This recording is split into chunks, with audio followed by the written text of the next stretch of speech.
Ladies and gentlemen, today we gather to reflect on a battle that changed the course of European history.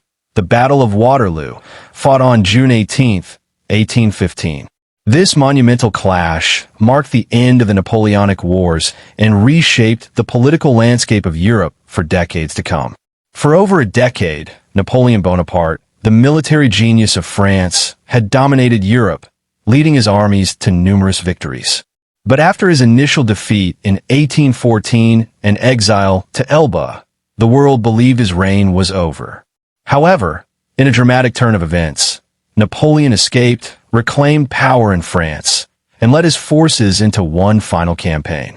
His return sent shockwaves through Europe, prompting a coalition of nations, including Britain, Prussia, Austria, and Russia, to unite against him.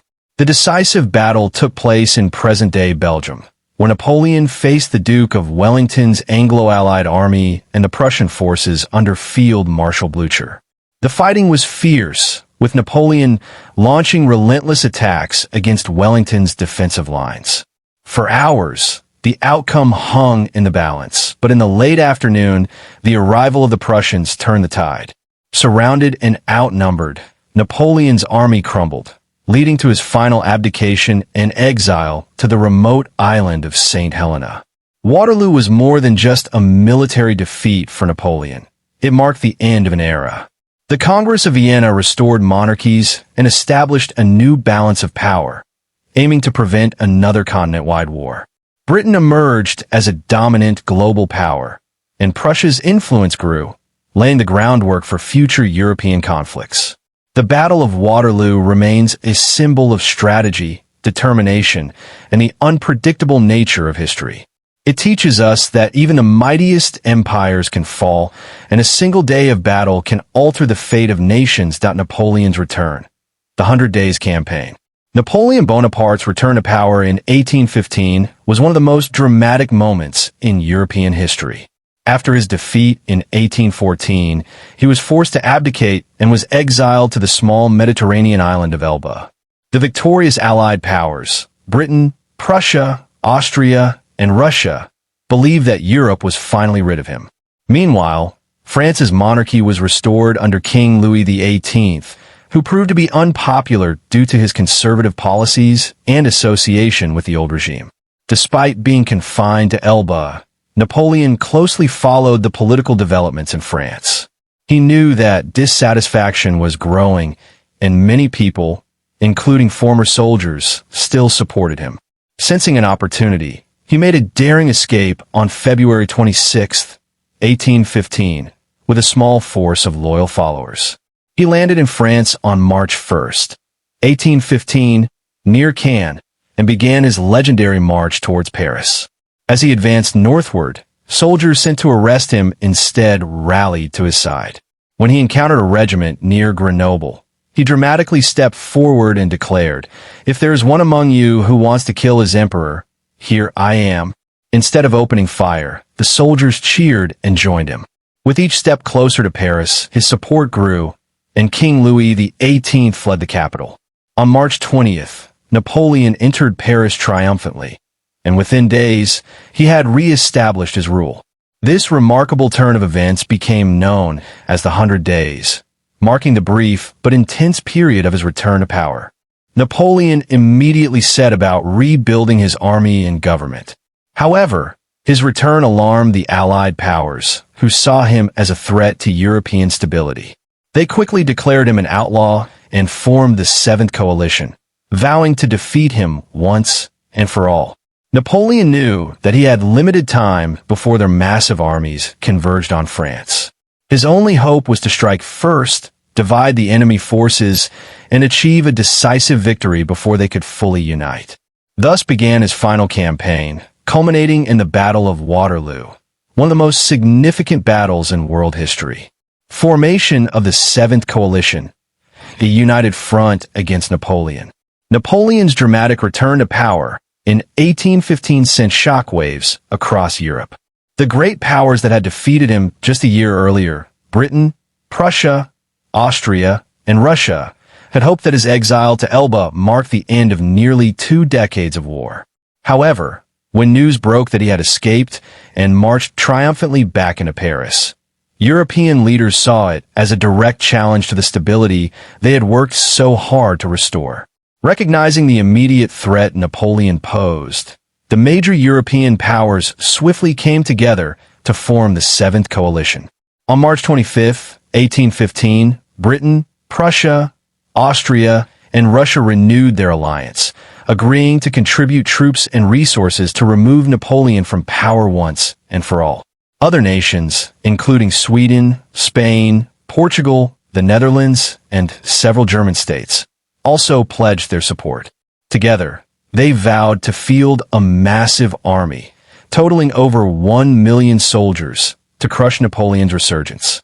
The leaders of the coalition, including the Duke of Wellington, Field Marshal Blücher, Emperor Alexander I of Russia, and Emperor Francis I of Austria, all viewed Napoleon as a warmonger who had disrupted European peace for far too long. They saw his return not just as a political crisis, but as a direct threat to the post-war order established by the Congress of Vienna, which sought to restore monarchies and prevent further revolutions. Napoleon, on the other hand, attempted to reassure other nations that he wanted peace, but the coalition refused to negotiate. For them, there was only one option: total military defeat. The Seventh Coalition strategy was straightforward: converge on France from multiple directions, overwhelm Napoleon's forces, and eliminate him permanently. The British under Wellington and the Prussians under Blücher took positions in Belgium, preparing to stop Napoleon's advance. Meanwhile, Austrian and Russian forces mobilized further east, ready to march into France.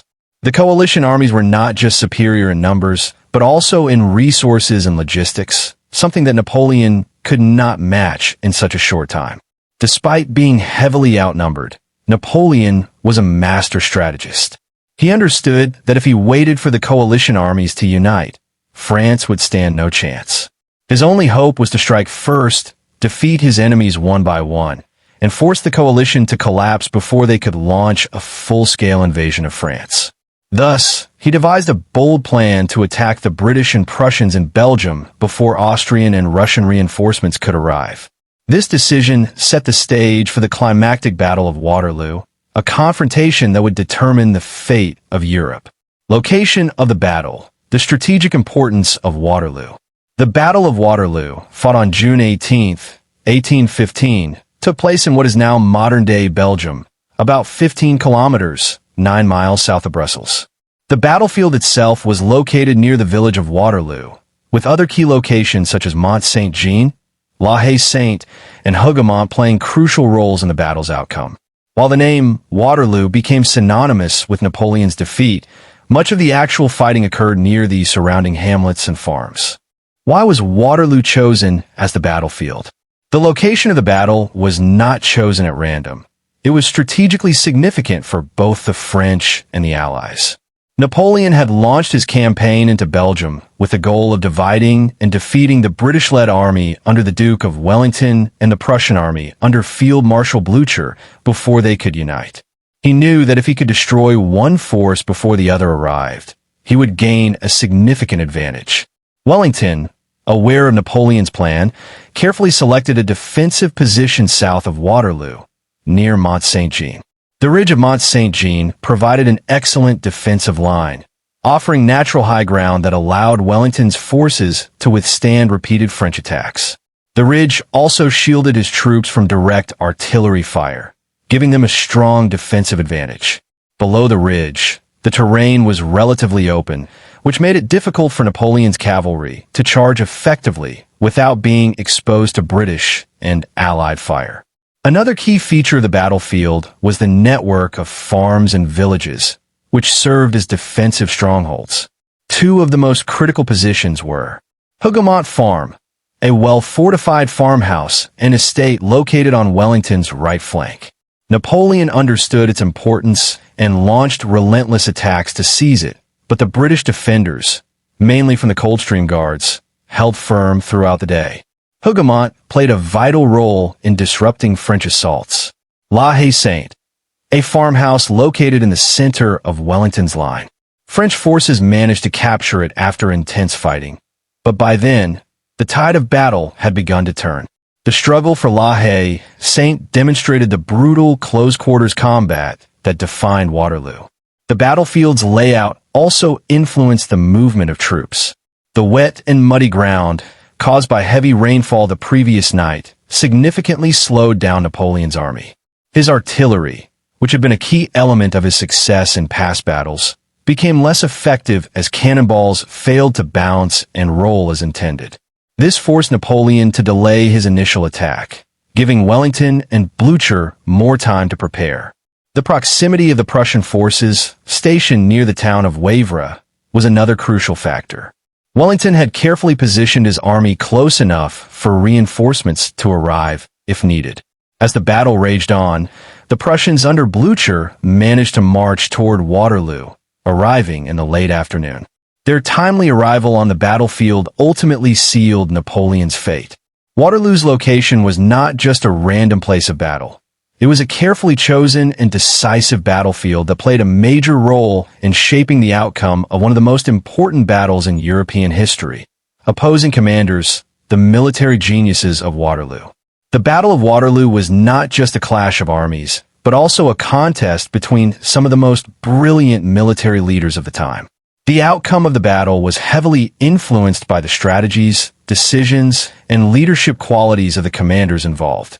On one side stood Napoleon Bonaparte, the seasoned French emperor and military genius, while on the other stood Arthur Wellesley, the Duke of Wellington, leading the Anglo-Allied forces, and Field Marshal Gebhard Leberecht von Blücher, commanding the Prussian army.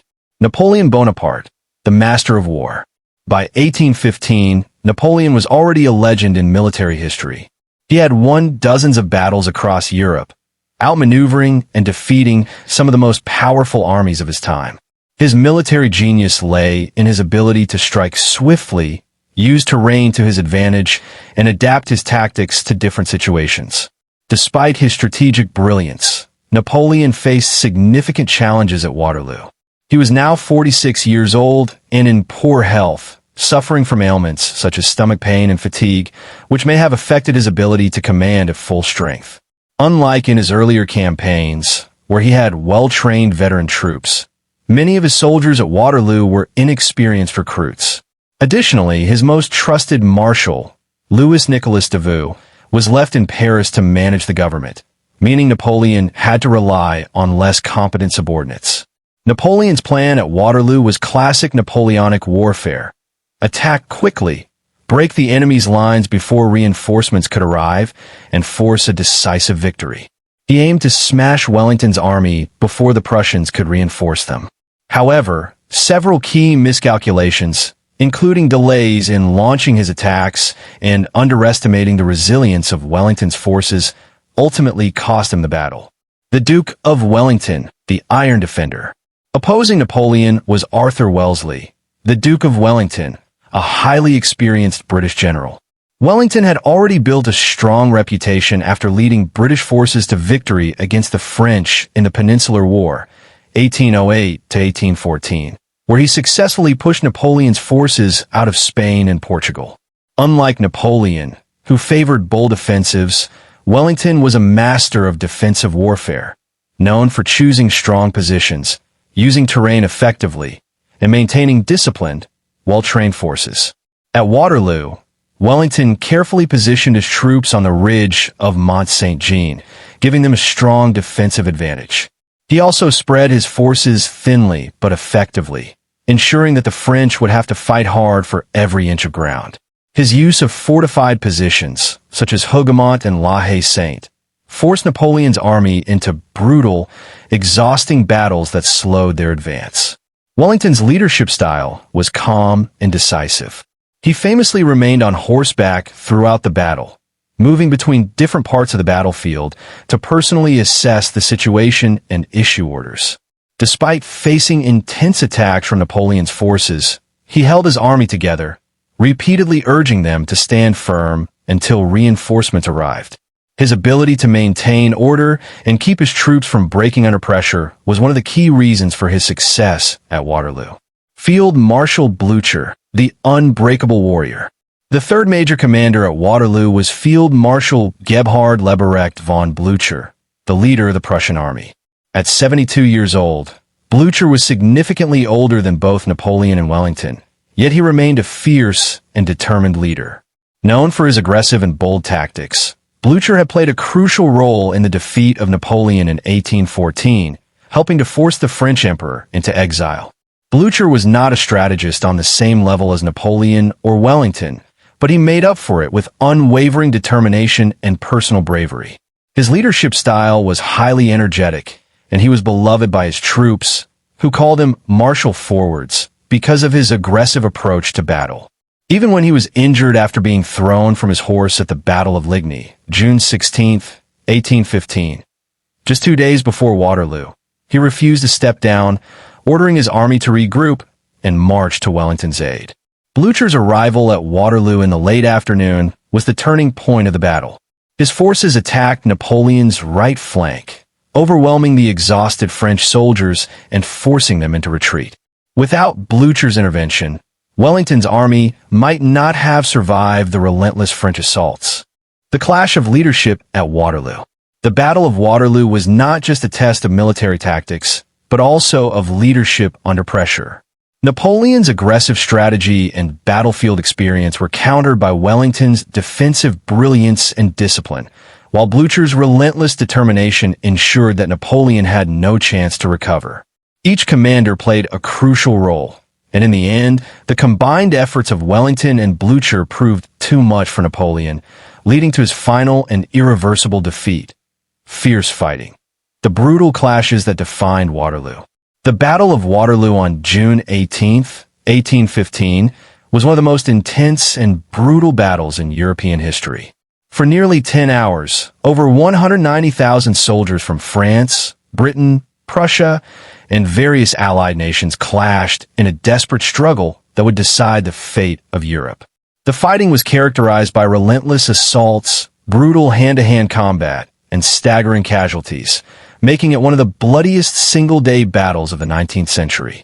Early artillery barrage and the muddy battlefield. The battle began around 11:30 a.m., later than Napoleon had originally planned. Heavy rainfall the night before had turned the battlefield into a muddy quagmire, which delayed his attack. Napoleon's artillery, which was usually one of his strongest assets, was less effective because the wet ground absorbed the impact of cannonballs, preventing them from bouncing and causing maximum damage. Despite this, he ordered a massive cannon barrage, which pounded Wellington's defensive positions along the Mont Saint-Jean Ridge. The attack on Hougoumont, a battle within a battle. One of the most intense engagements of the day took place at Hougoumont, a fortified farmhouse and chateau on Wellington's right flank. Napoleon ordered thousands of French troops under his brother Jerome Bonaparte to capture it, believing it was a weak point in the British defense. However, Wellington had heavily reinforced the position with British guards and German troops, who fought fiercely from behind the walls and in the courtyard. The battle for Hougoumont raged for hours, with the French launching repeated assaults, only to be repelled by disciplined musket fire and bayonet charges. At one point, French troops managed to force open the gates, but a small group of British guards slammed them shut again, trapping and killing the attackers inside.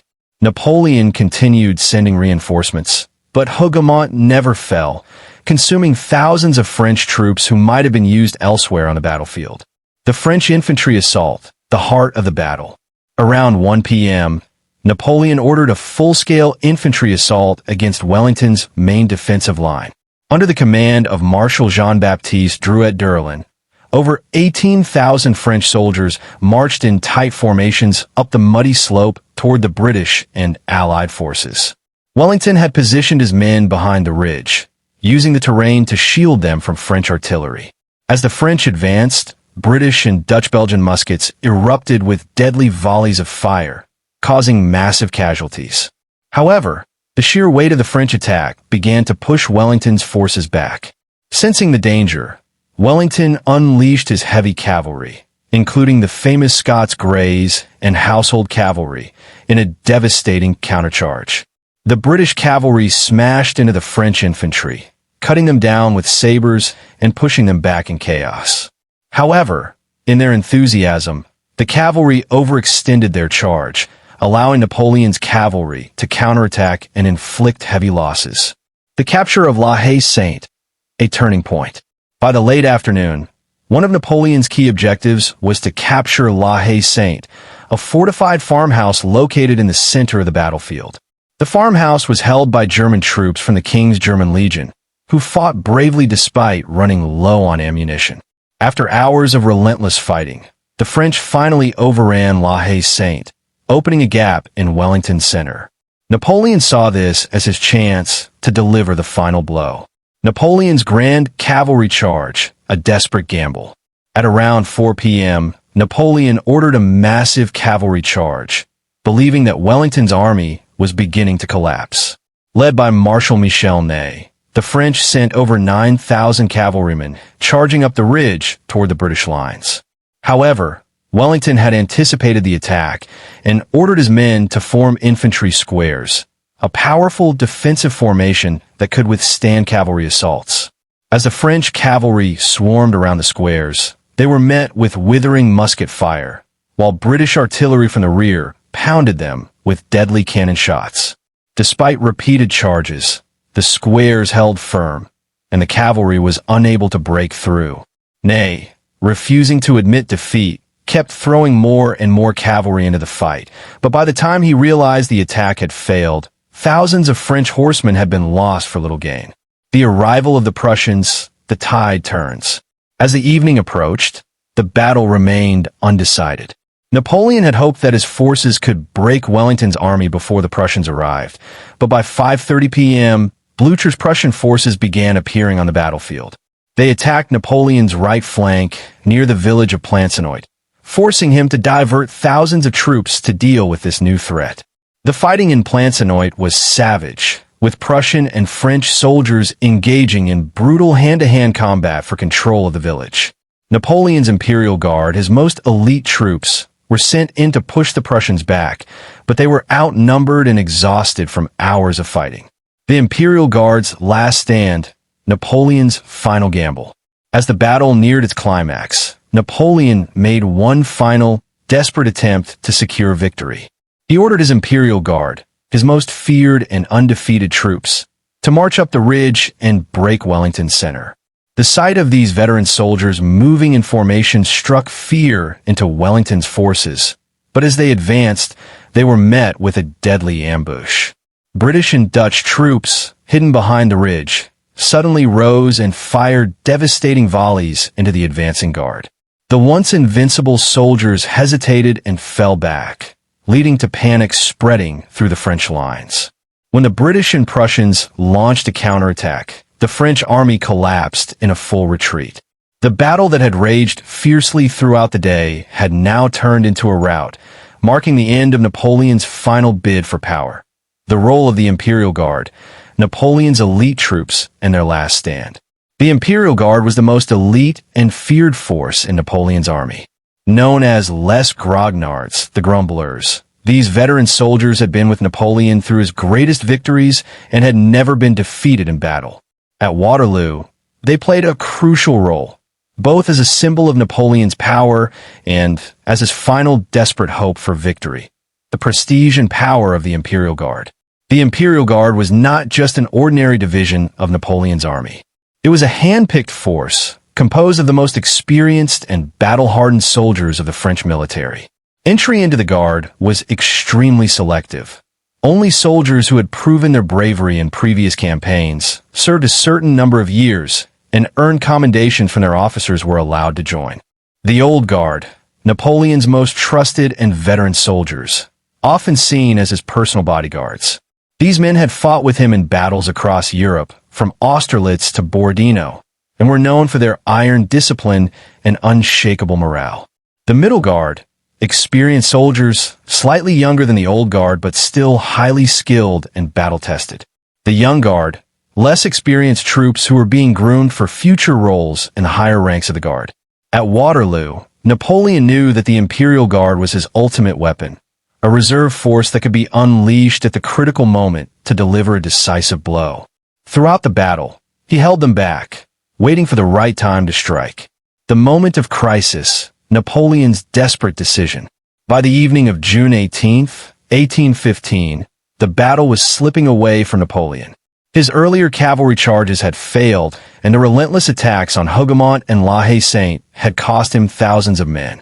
Meanwhile, Wellington's defensive lines had held strong, and Prussian forces under Blücher had arrived on the battlefield, attacking Napoleon's right flank. With his army weakening and chaos spreading among his ranks, Napoleon made one last gamble. He would send the Imperial Guard into battle to break Wellington's center. He believed that if these elite soldiers could smash through the British lines, it would cause a chain reaction, shattering the morale of the enemy and turning the tide of battle. At 7:30 p.m., Napoleon ordered his best troops forward. The Old Guard, led by General Pierre Cambronne, marched up the ridge toward Wellington's forces. Their presence alone struck fear into the enemy. The sight of these elite troops, marching in perfect formation with their tall bearskin hats, was enough to shake any opposing army. The climactic clash, the Guard's advance. The Imperial Guard advanced up the ridge, moving through the smoke and debris of the battlefield. British and Allied troops, exhausted from hours of fighting, watched as Napoleon's most elite soldiers marched toward them. Many believe this was the final attack that would decide the battle. However, Wellington had prepared a deadly trap. Unlike the previous French attacks, which had come in massive columns, the Imperial Guard moved in smaller formations, making them more vulnerable. As they crested the ridge, British, Dutch, and German troops, hidden behind the slope, suddenly rose and unleashed devastating musket volleys at close range. The Guard staggered under the brutal fire, but they were still some of the toughest soldiers in the world. They tried to push forward, engaging in desperate hand-to-hand combat with British bayonets. The fight was ferocious and bloody, but as more Allied units joined the fray, the Guard began to lose ground. The unthinkable happens. The Guard breaks. For the first time in its history, the Imperial Guard began to retreat. As more British reinforcements arrived, the once unbreakable veterans turned and fell back. The sight of the Guard in retreat shocked the rest of the French army. Soldiers who had been fighting elsewhere on the battlefield saw their most elite unit withdrawing and assumed the battle was lost. The retreat quickly turned into a full-scale rout. Panic spread through the French ranks, and soldiers began abandoning their positions. Wellington, sensing victory, ordered a general advance, pushing Napoleon's forces into a chaotic retreat. At the same time, Prussian forces under Blücher launched fresh attacks, completely overwhelming what was left of the French army. The famous last words of the Guard. As the Imperial Guard pulled back, some units tried to make a last stand near the village of Plancenoit. Surrounded and outnumbered, they refused to surrender. According to legend, when a British officer called on them to lay down their arms, General Cambronne defiantly responded, "The Guard dies but does not surrender." Some versions claim he simply shouted an expletive instead. Despite their courage, the remaining soldiers of the Guard were cut down or captured.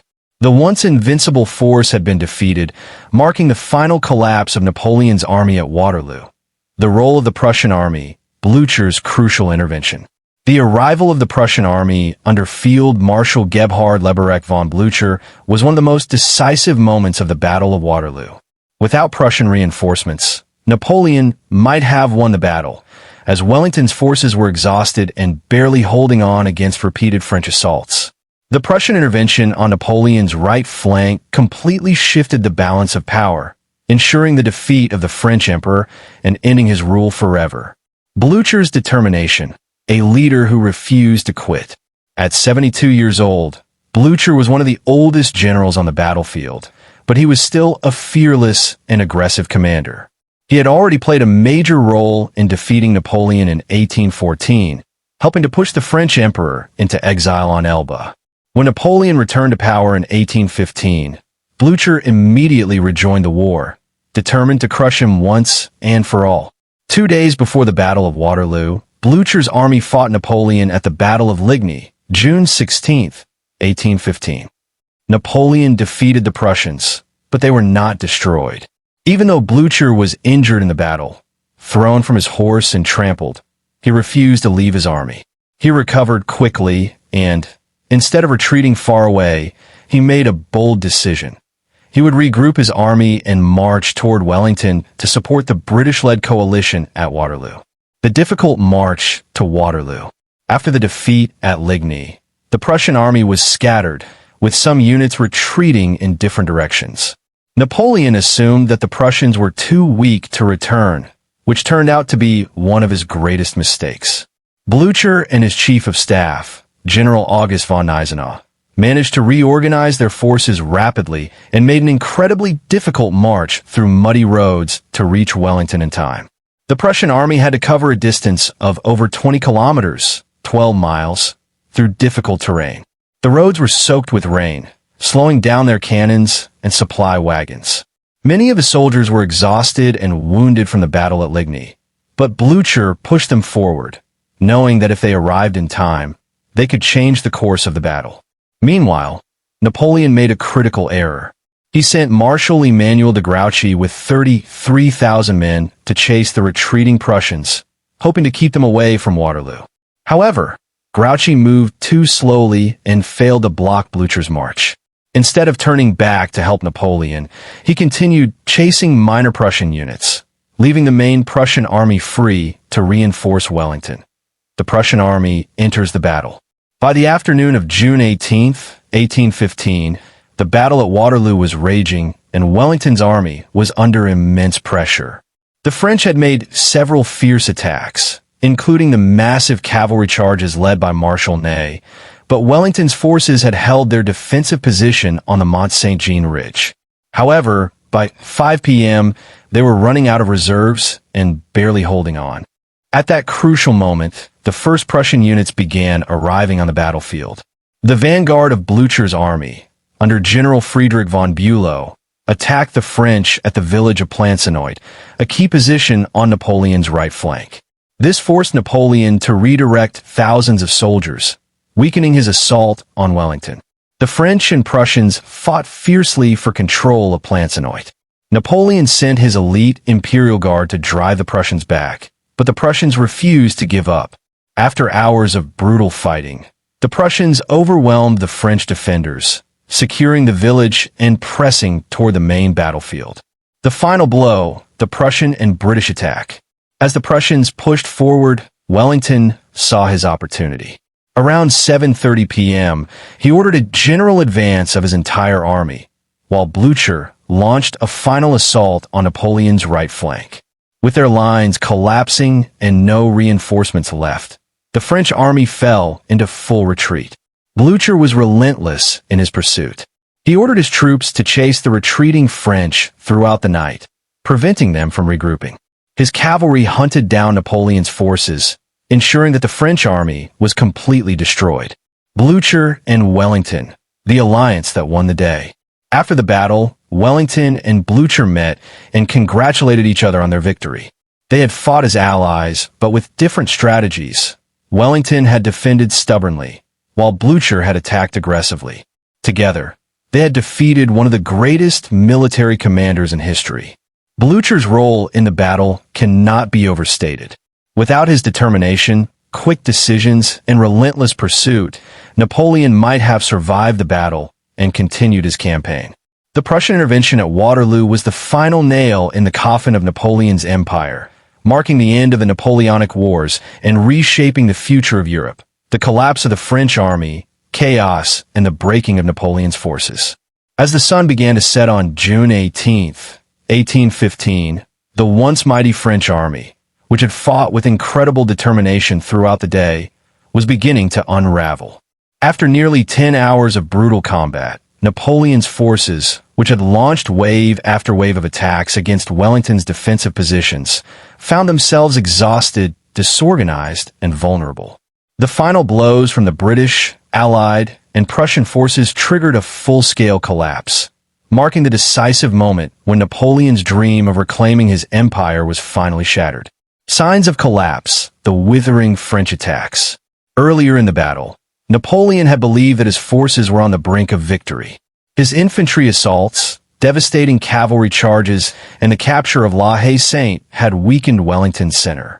However, Each of these successes came at a high cost, and his army had suffered heavy casualties without delivering the decisive breakthrough. The repeated French cavalry charges, led by Marshal Ney, had failed to break the British squares, leaving thousands of French horsemen dead or wounded. The artillery bombardments, which had been crucial in many of Napoleon's previous battles, were less effective due to the muddy terrain, preventing the cannonballs from bouncing and causing maximum damage. The Imperial Guard's final assault, Napoleon's last hope, had been ambushed by hidden British troops and suffered a shocking defeat. This event demoralized the entire French army and signaled the beginning of their downfall. As news spread that the Imperial Guard, Napoleon's most feared and undefeated troops, had been forced to retreat, panic began to take hold among the rest of the French soldiers. The breaking point, Prussian pressure and mass retreat. The collapse of Napoleon's army was not just due to the fierce resistance from Wellington's Anglo-Allied troops. It was also caused by the relentless attack of the Prussian forces on Napoleon's right flank. General von Bülow's Prussian troops had captured the key village of Plancenoit, forcing Napoleon to divert valuable troops away from the main battle. Blücher's reinforcements continued to arrive, bringing fresh troops into the fight, while Napoleon's men were exhausted and outnumbered. With his forces stretched thin, Napoleon was running out of options. The Prussians were closing in, and Wellington had ordered his entire army to advance. It was at this moment that Napoleon's soldiers lost all hope. Mass panic and disintegration. As the Prussians and British forces pressed forward, the French army began to break apart. Some units threw down their weapons and fled, while others tried to form desperate last stands but were quickly overwhelmed.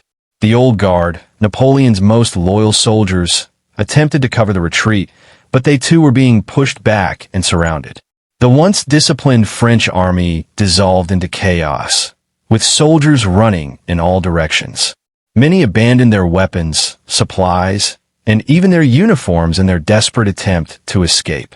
Prussian cavalry and British troops pursued the fleeing French, cutting down thousands of retreating soldiers.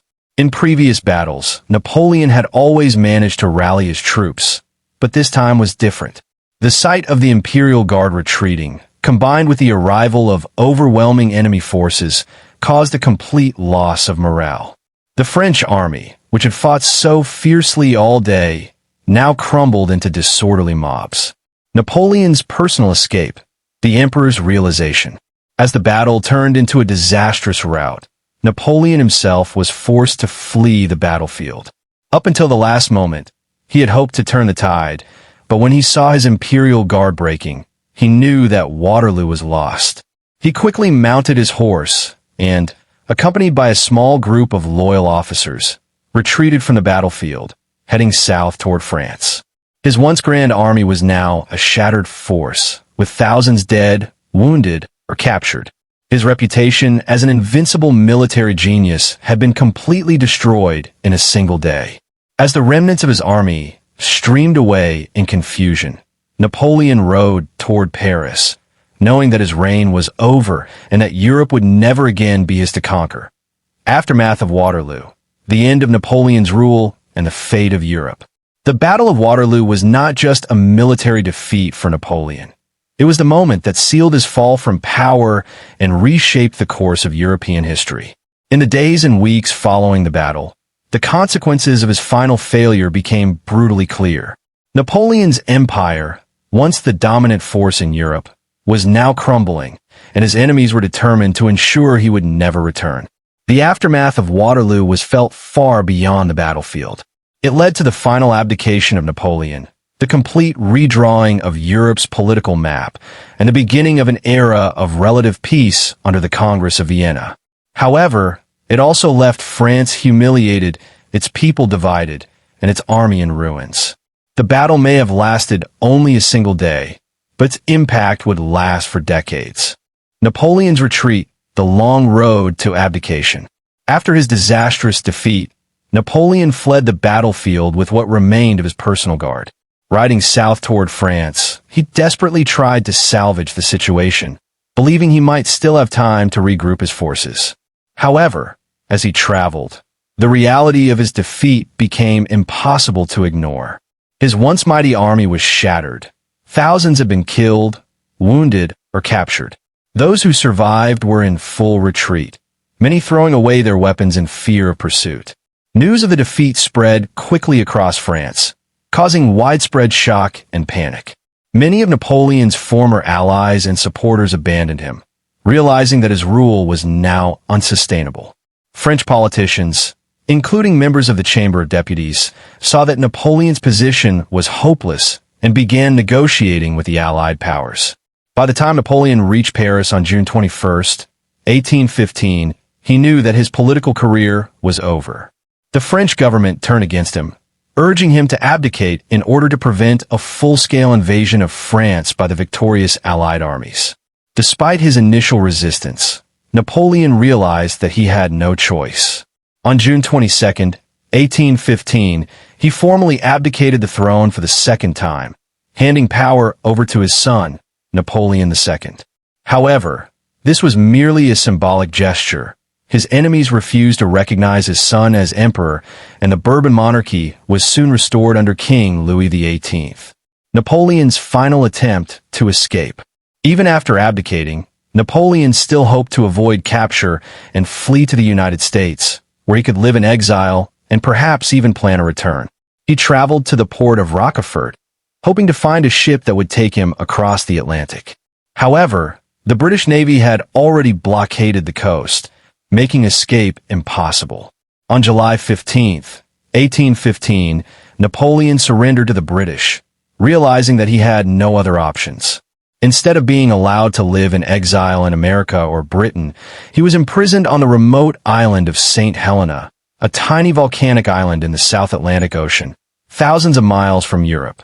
There, he would spend the final 6 years of his life under constant surveillance by the British, until his death in 1821.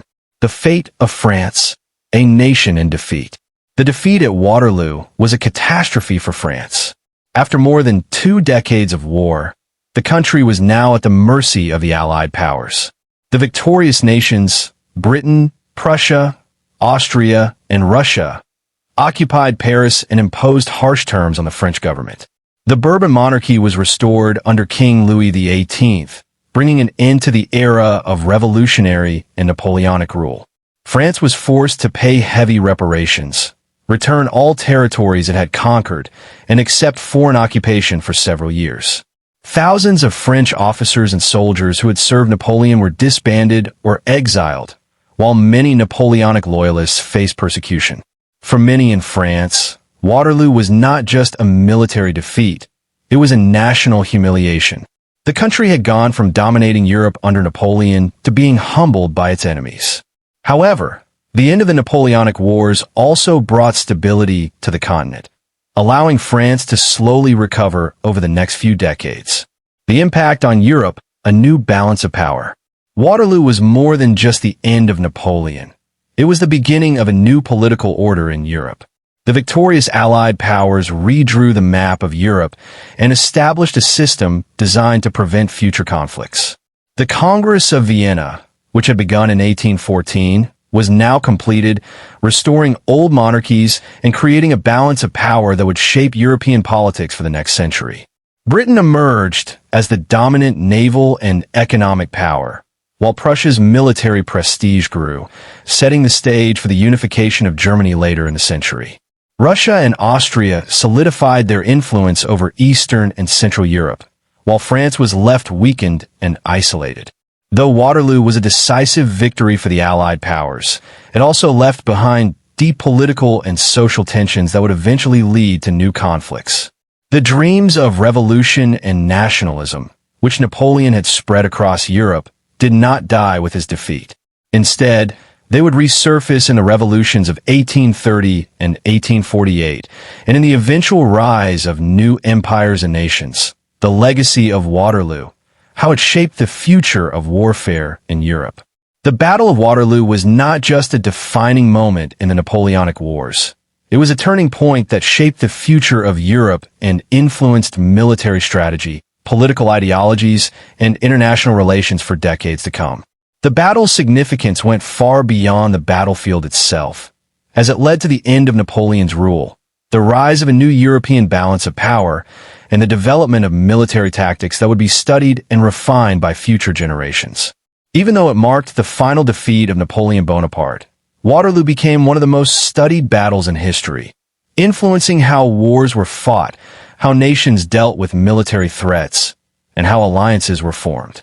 The legacy of Waterloo can be seen in the political stability that followed, the shifting nature of warfare, and the long-term impact on France, Britain, Prussia, and the rest of Europe. The military legacy, lessons in strategy and tactics. Waterloo became a case study in military strategy, analyzed by commanders and historians for generations. The battle demonstrated the importance of terrain, coordination, and timing in determining the outcome of a conflict.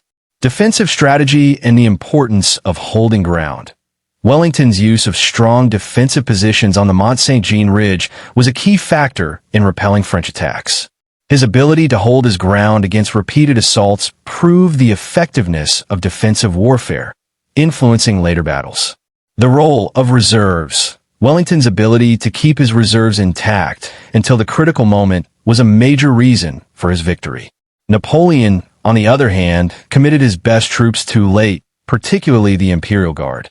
This lesson reinforced the importance of timing and strategic deployment in warfare. The importance of coalition warfare. Waterloo was a clear example of how a well-coordinated alliance could defeat a powerful enemy. The combined forces of the British, Prussians, Dutch, and other allies worked together to achieve victory. This principle influenced the formation of later military alliances, such as the Allied forces in World War I and World War II. The last great battle of the Napoleonic era. Waterloo marked the end of an era of massed infantry battles fought with muskets, cavalry charges, and smoothbore artillery. Over the next century, military technology evolved, with the rise of rifled guns, railways for troop movement, and industrialized warfare, but many of the tactical lessons from Waterloo continued to be applied. Political impact, the reshaping of Europe. The defeat of Napoleon at Waterloo did not just end his rule. It marked the beginning of a new political order in Europe. The victorious Allied powers took control of redesigning the map of Europe, leading to a century of relative peace, known as the Concert of Europe. The restoration of monarchies. The Bourbon monarchy was restored in France under King Louis XVIII, ending more than 2 decades of revolutionary and Napoleonic rule.